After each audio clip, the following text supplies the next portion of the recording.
Elle regarde en bas. C'est étrange cette façon dont le paysage est découpé. On dirait un patchwork comme la couverture de mon lit, mais sans les paillettes. Satisfaite de son dessin, Rosetta redescend dans sa chambre et se glisse sous les draps. Elle attend.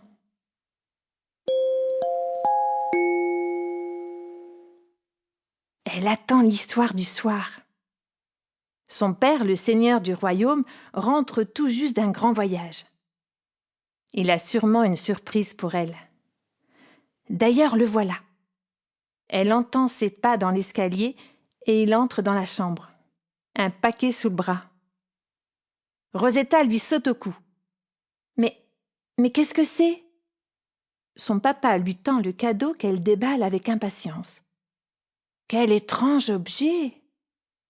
Un ruban, 2 baguettes de bois et un tissu si doux, si léger. Il lui explique que c'est un cerf-volant, qu'il est plus léger que l'air et qu'il s'envolera au moindre souffle du vent. Rosetta le dépose précieusement dans sa besace et revient se glisser à côté du roi.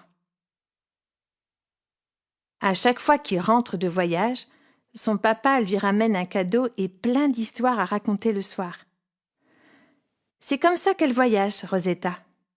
Elle connaît l'Inde et ses parfums, les îles du Pacifique entourées d'eau limpide, les déserts de sable du Sahara traversés par des chameaux, et tous ces gens du monde entier dont son père lui parle pendant des heures. Ce soir, Rosetta va découvrir la Chine. Bercée par la voix grave, Rosetta s'endort. Elle rêve de voyages, de pays lointains.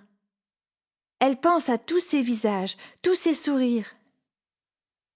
Et puis la voilà, à cheval, elle galope à travers la plaine. Et dans sa besace, le cerf-volant.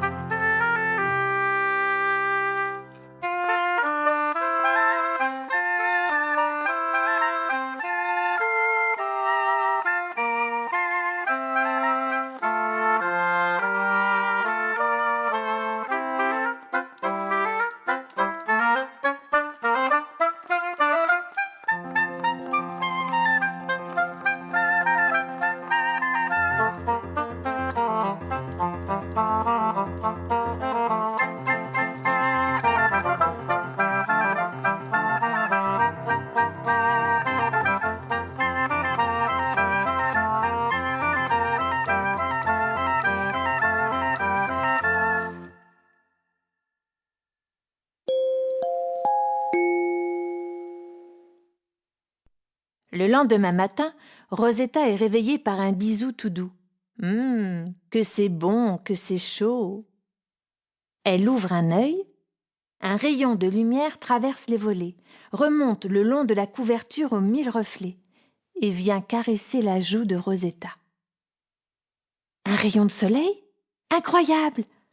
Le soleil a réussi à percer les nuages. Ni une ni deux, Rosetta saute hors du lit et grimpe au sommet du donjon. Elle voit le soleil se lever. C'est magique. Ses rayons caressent les champs de blé. Ce sont autant de pinceaux qui colorent et illuminent le paysage. Les tournesols redressent enfin leurs têtes jaunes. Le village aux tuiles rouges se réveille lentement au son des cloches. Elle aperçoit même le vieil arbre du royaume, le seul, l'unique, planté au bord de la rivière. Le soleil projette des ombres fantastiques et révèle toutes les nuances de vert. La rivière déroule son ruban de lumière à travers champs et file jusqu'au